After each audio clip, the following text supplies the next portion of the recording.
तुझ्याशी बोलतोय, लक्षात ठेव तू, तुझ्याशी बोलतोय. चला गरीब घरात जन्म घ्या, एका रेषेत लिहा, एका रेषेत उभे राहा, जीवाचं रान करून पदवी मिळवा आणि जॉबसाठी दरदर फटका.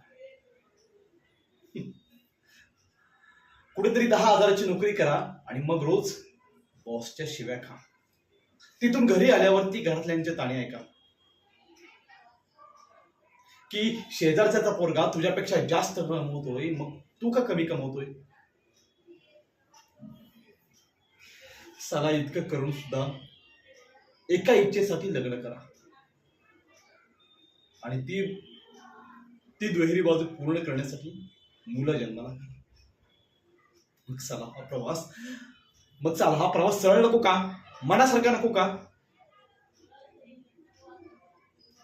सगळ्यांनी ठरवलंय ना की एकत्र मिळून काम करायचं, एकत्र खायचं.